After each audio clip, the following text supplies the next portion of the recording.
que a gente está fazendo esse percurso da corporeidade. A última aula a gente fez os pés, né? E hoje a gente vai trabalhar sobre os tornozelos, né? Então, a gente está seguindo um livro do Leloup, né? Que é O Corpo e Seus Símbolos, e a gente está indo por cada capítulo, né? Então, depois, se vocês quiserem, não sei se todo mundo chegou a ler, né, esse capítulo, onde ele vai falar de uma forma muito bonita, muito poética a respeito dos tornozelos, né? Esse livro é muito bonito, eu aconselho. Se alguém não tiver o livro, a Bruna tá com ele em PDF. Ele é esse PDF é uma cópia, né? Não é o PDF mesmo, é um xerox, né? Que alguém botou na internet, daí a gente tem o link, né? Que a gente vai mandar o arquivo para vocês. Manda um link onde tem o livro. Então, uma das coisas que o Leloup coloca, né, é que os pés, depois que a gente chega dos pés, a gente vai para os tornozelos, e os tornozelos, eles vão ser a primeira, vindo de baixo para cima, né, no nosso corpo, os pés são a primeira articulação, né? Então, ele vai falar muito nesse capítulo a respeito das articulações em geral, não apenas do tornozelo, né? E ele coloca que as articulações são elementos de comunicação, de ligação entre as várias partes do corpo, né? E que as articulações, elas nos permitem, né, a flexibilidade. Então, quando as articulações elas estão bem trabalhadas, bem molinhas, bem, digamos, flexíveis, né? Elas ajudam nessa flexibilidade geral do corpo e elas nos permitem a fluidez, né? Quando a gente está muito com essas articulações muito rígidas, né? Então a gente vai perdendo a capacidade de fluidez. Bom, e falando especificamente dos tornozelos, a gente vai ver que eles representam, né, simbolicamente eles vão representar essa passagem, né, a forma como a gente vai ver o caminhar existencial da gente. Então, enquanto os pés são o caminhar, né, eles representam o passo inicial na nossa existência, os tornozelos, eles vão representar como a gente lida com esse caminhar, como a gente lida com essa origem, né? Então, a gente vê essa nossa origem como algo pesado ou algo leve, né? Qual as possibilidades do nosso caminhar existencial? Então, ele relaciona muito o tornozelo à forma como a gente olha o nosso passado, especialmente a nossa infância, como um fardo, como alguma coisa pesada, alguma coisa difícil de se livrar, alguma coisa cheia de traumas, ou algo que nos dá base, que nos permite voar, que nos permite ter uma caminhada existencial, né? Como a gente valoriza esse caminhar ou não na nossa vida. Então, opa, voltei. E daí ele vai utilizar essa palavra, né, destino, porque ele vai trabalhar sobre o mito de Édipo, né? Só que é super interessante, porque ele vai trazer o mito de Édipo não como Freud trabalhou, né?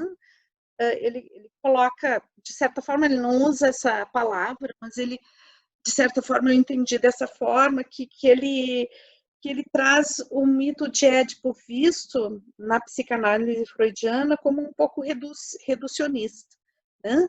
Então, o entendimento que Freud vai dar sobre esse desejo infantil de estar com o pai do sexo oposto, né, e de se livrar do que impede chegar à proximidade desse genitor do sexo oposto, né?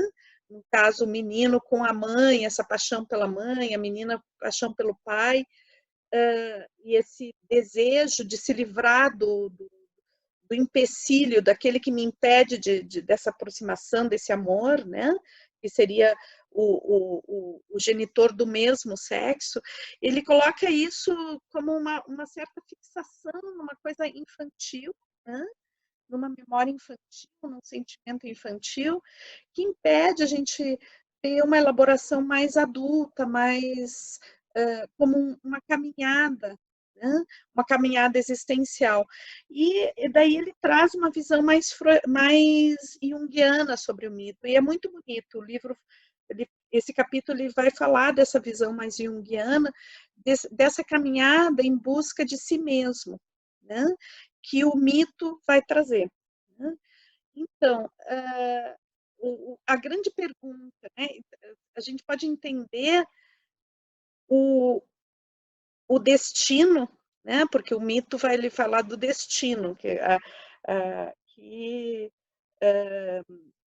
o Édipo está destinado a matar o pai e se casar com a mãe. Né? Então, essa é a grande questão do mito. Isso um oráculo vai dar lá para o pai dele, né? Vai dizer, quando ele nasce, o pai vai no oráculo e o oráculo diz, olha, esse menino vai matar o pai, vai casar com a mãe.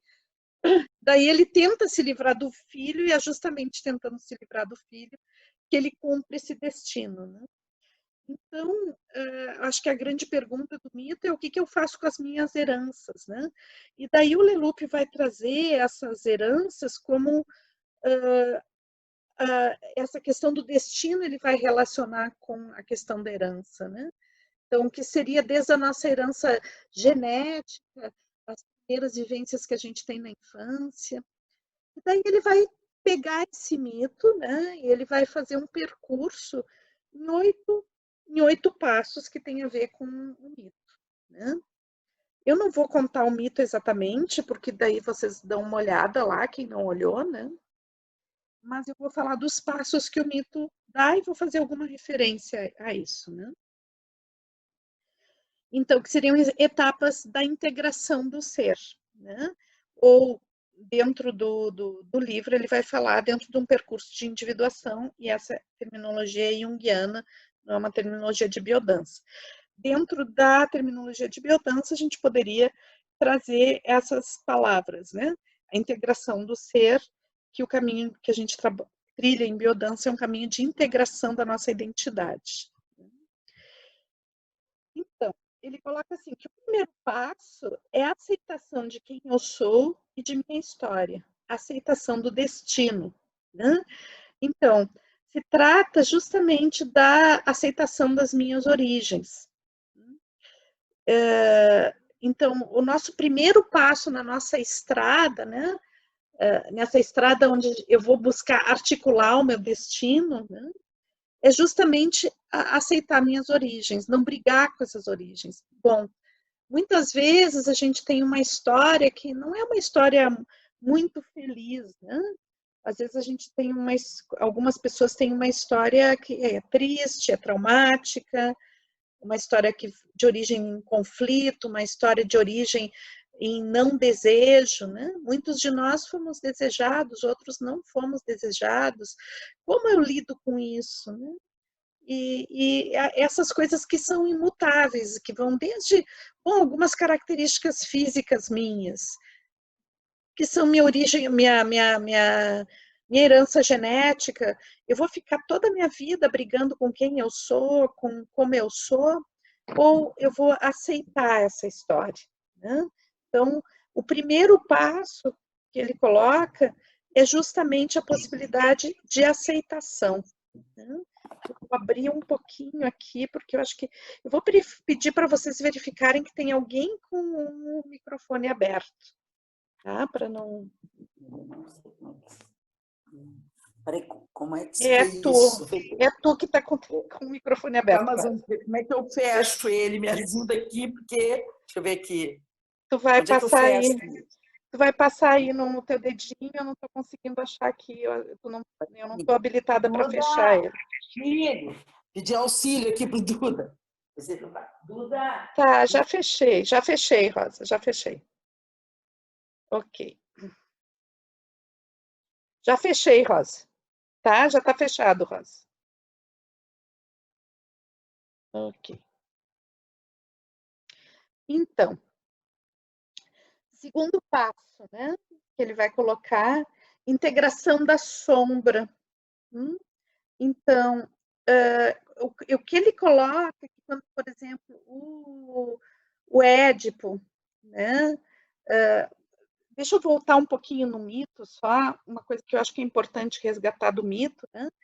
Que ele coloca que, na realidade, a palavra Édipo, né, quer dizer pés inchados ou pés inflamados. Por que ele quer dizer isso? Porque quando o pai de Édipo, o pai biológico dele, né, ele tenta se livrar do filho, porque o filho está predestinado a matá-lo, né? Ele dá esse filho para uns pastores que furam os tornozelos e penduram ele numa árvore, né? Então ele vai ter, desde sempre, ele vai ter os pés inchados, problema nos pés. E quando alguns outros pastores descobrem eles, não os que maltrataram ele, mas o que vai criar ele depois descobre ele dá esse nome Édipo justamente porque por essa característica, né, dos pés inchados. Então, daí o Leloup vai falar dessa morte do pai, né?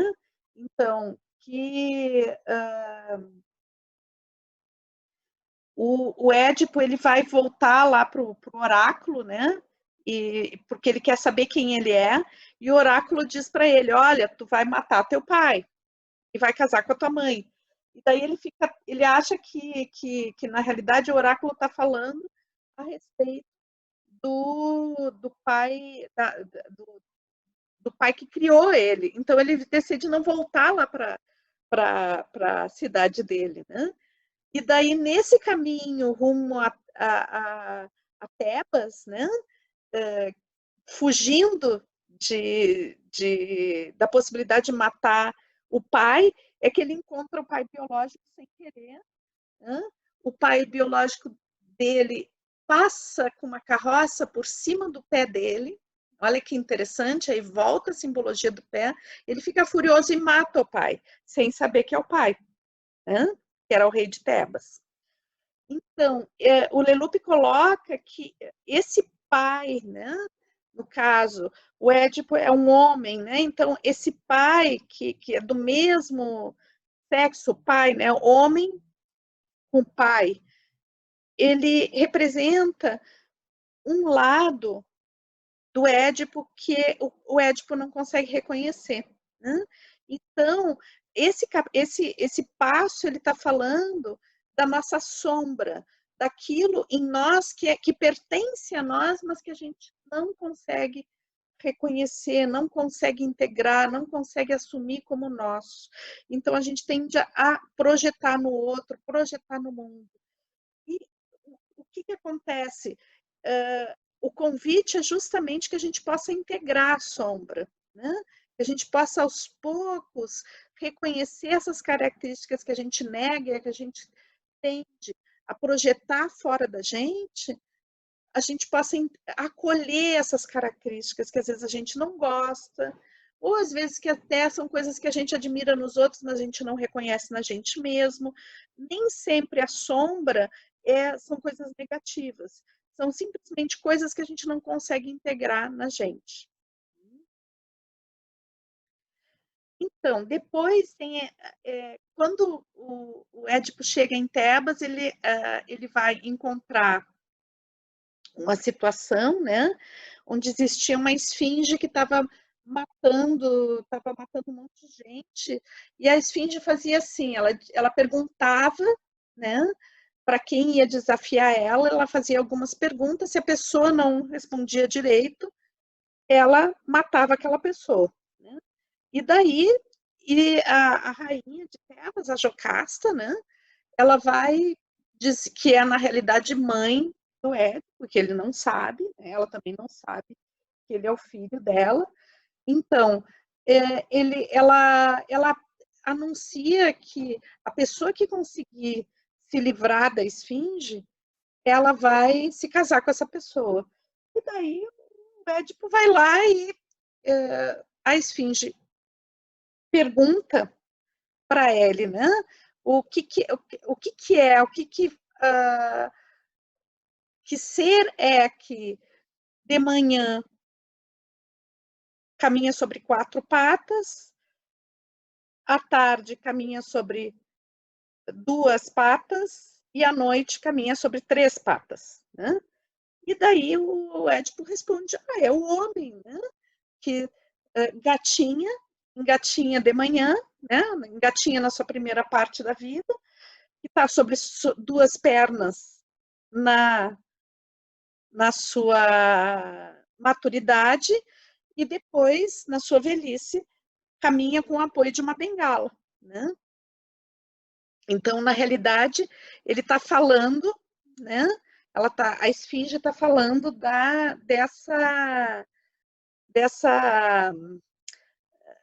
desse percurso de vida, dessa caminhada de vida, né? E daí a esfinge fica tão traumatizada com a resposta que acaba se jogando de um penhasco. Então, morre a esfinge e o Édipo se casa com a mãe, né? Então, ele se casando com a mãe, isso representa para o Leloup, né? Ele coloca que, na realidade, ele está falando que o Édipo ele encontra a sua parte feminina, né? Então, ele entra no matrimônio com essa parte feminina, que seria a sua ânima. Se fosse um homem, seria o ânimos, né? Isso dentro de uma terminologia junguiana. E, na realidade, o terceiro passo está falando dessa pulsação, dessa capacidade de pulsação entre Yin e Yang.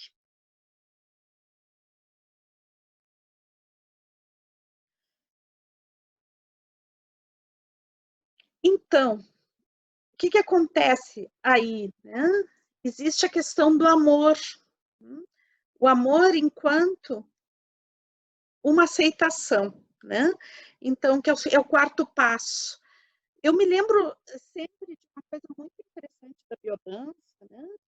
Eu sempre digo, quando eu estou dando consignas em biodança, que é, por exemplo, se a gente vai fazer aquele exercício que se chama sincronização rítmica, ou seja, 2 pessoas se dão as mãos e entram juntas no ritmo da música. Eu sempre falo que, se eu dançar sozinha, eu vou dançar de uma forma. Se o outro dançar sozinho, ele vai dançar de outra forma. E quando a gente dança, 2 pessoas que têm danças diferentes dançam juntas, né? Elas têm que ceder a sua forma de dançar para criar uma terceira dança, que é a dança da relação, né? Então, a relação tem a sua própria dança, né? Então, e aí, à medida que a gente larga o desejo de que seja tudo do jeito que a gente pensa e consegue entrar nessa alquimia com o outro e criar uma síntese nas relações, uma síntese, não uma relação de imposição, né? Aí existe o amor. Então, o quarto passo é justamente essa capacidade, né? De entrar nessa síntese, de viver essa síntese como uma alquimia, uma comunhão entre 2 pessoas, né? É a possibilidade de se dispor a essa comunhão e poder vivê-la também. Bom, e daí tem esse momento, né? Quando o Édipo, quando ele percebe que ele teve relações com a mãe, que ele se casou com a própria mãe, a mãe se mata depois disso, né? Então, e ele se cega, né?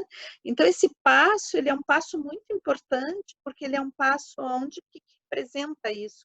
Ele se cegar é uma automotivação, é a questão da culpa, né? E daí vocês vão ver, inclusive, que dentro do livro tem uma pessoa que pergunta isso no final da palestra, né? Tem uma pessoa que pergunta para o Leloup, mas isso não quer dizer que ele se sentia culpado, por isso que ele se cegou? E daí o Leloup diz assim, ó, essa é uma interpretação, uma possibilidade de interpretar, mas tu pode interpretar também o se cegar como fechar o olhar para as coisas de fora e entrar num outro olhar, para dentro. Né? Então, que simbolicamente estaria representando esse momento de deixar de olhar tanto para fora, para as exigências do meio, para os desejos que o mundo tem a respeito de ti mesmo, né? Para entrar em contato consigo, um contato profundo consigo mesmo, né? Qual é o meu desejo? Quem realmente eu sou? Né?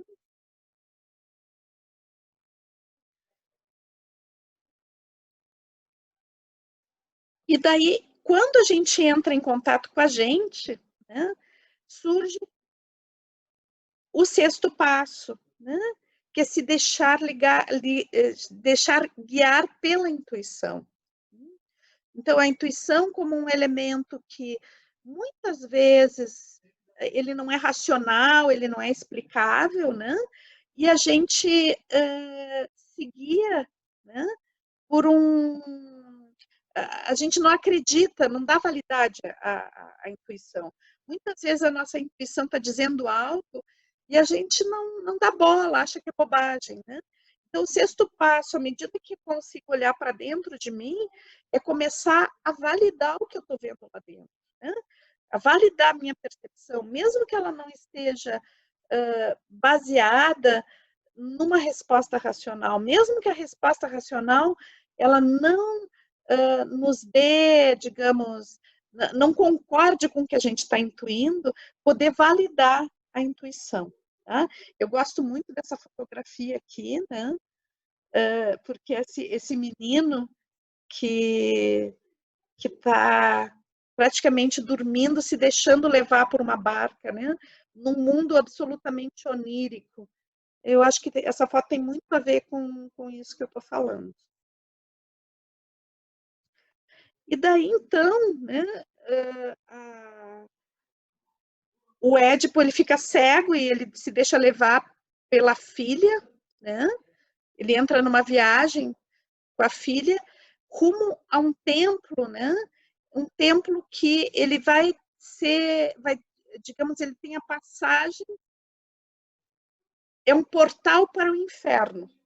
Né? Mas é interessante, lá eles vão encontrar uma deusa, né? Algumas deusas, e essas deusas, elas são deusas que podem causar muita repulsa, né? Porque elas têm cobras no cabelo, então elas são muito repulsivas. Então, quando a pessoa entra na dimensão da repulsa, elas estão ali como porteiras, né? Como fazendo a entrada do inferno. Mas depende de como a pessoa percebe essas mulheres, né? Essas deusas, elas vão mudar de nome, né? Elas vão ser as mesmas figuras, só que elas mudam de nome. Elas vão chamar Eumênides. E daí elas são absolutamente sedutoras e elas dão muita vontade de se aproximar. Né? E daí elas são as porteiras do paraíso. Né? Então, quando o Édipo chega, né, nesse portal, né, o passo que ele tem que aprender é ir além disso, né? Além da repulsa ou da sedução. É realmente estar absolutamente fiel a ele mesmo. Né? Então, ultrapassar os conceitos de bem e mal, ou seja, ultrapassar os julgamentos para entrar justamente na essência das coisas. principalmente na essência de si mesmo. A gente sabe que o julgamento, né, a comparação, o julgamento, é uma das coisas que pode nos levar para o paraíso ou para o inferno, né? Então, e além desses conceitos, é algo muito importante para a gente entrar em contato com a nossa essência. E o oitavo passo seria um passo de realização, que é o contato supremo consigo mesmo, é o contato supremo com o self, né? Com o si mesmo. E daí o caminho, né, que os nossos, que inicia nos tornozelos, ou seja, o caminho do articular-se com o nosso passado, né, do reconhecer o nosso passado e integrar esse passado na nossa essência, né, é sair dos pés inchados para chegar aos pés alados, os pés de Hermes ou de Mercúrio, né? Que são os pés alados, são os pés que nos permitem, né, ir a qualquer mundo, né? A entrar e sair de todas as realidades, de todas as circunstâncias. Então, Hermes é o deus das estradas, das encruzilhadas, ele vai em qualquer lugar. É o único deus que consegue fazer a passagem do Hades ao Olimpo, né? Sem ter que prestar contas a ninguém. Ele que é o mensageiro, ele que passa de um lado ao outro. Ele é um senhor do conhecimento. Então, a proposta do tornozelo, a proposta é realmente que a gente possa sair do sofrimento com a nossa infância, com os nossos traumas, com o nosso passado, que a gente possa integrar esse passado, integrar todas as coisas que a gente já viveu e usar isso para criar as nossas asas, asas nos pés.